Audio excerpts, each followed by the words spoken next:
ఒకరిని అనే ముందు ఇంకో రాజకీయ పార్టీ యొక్క పర్ఫార్మెన్స్ గురించి నీకు ఎందుకే బాబు? నీ పార్టీ ఎంత గొప్ప చేస్తుందో నువ్వు చెప్పుకో, నీ ప్రభుత్వం ఎంత గొప్ప చేస్తుందో నువ్వు చెప్పుకో.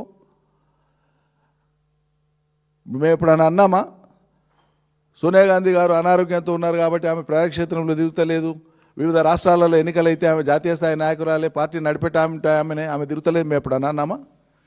అది మా సంస్కారం కాదే. ఒక పార్టీకి ఉండేటువంటి వాళ్ళు వాళ్ళ సౌలభ్యాన్ని బట్టి డైరెక్షన్స్ ఇస్తుంటారు పార్టీకి. ఈ మరి చాలా యాక్టివ్గా ఉండి వయసులో ఉండి కరాటే వస్తుంది, జూడో వస్తుంది, ఫైటింగ్ వస్తుంది, స్విమ్మింగ్ వస్తుంది, భారతదేశం మొత్తం కింది నుంచి పైకి తిరిగిండు రాహుల్ గాంధీ. మరి అంత యాక్టివ్ ఉన్న రాహుల్ గాంధీ పోయి బీహార్లో మరి 6 సీట్లు ఎందుకు వచ్చింది కాంగ్రెస్ పార్టీకి? కేసీఆర్ ఆరోగ్యం మీద, కేసీఆర్ వయసు మీద అవహేళన చేసి నువ్వు మాట్లాడుతున్నావు కదా. మరి చాలా ఆరోగ్యంగా ఉన్నటువంటి రాహుల్ గాంధీ గారు దేశవ్యాప్తంగా పర్యటనలు చేసి దేశవ్యాప్తంగా ఇవన్నీ చేస్తే మీకు బీహార్లో 6 సీట్లు ఎందుకు వచ్చినాయండి రేవంత్ రెడ్డి గారు?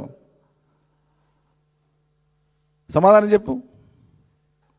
ఎందుకు అవహేళన మాటలు, అహంకార మాటలు మీవి? ఎదురోళ్ళ మీద అంటారు ఎప్పుడు 24 గంటలు. మీరు అవి మానుకోండి. ముందు మీ అహంకార మాటలు మీరు మాట్లాడుకోండి, మాట్లాడడం మానేయండి. బాధ్యత రాహిత్యం మీది.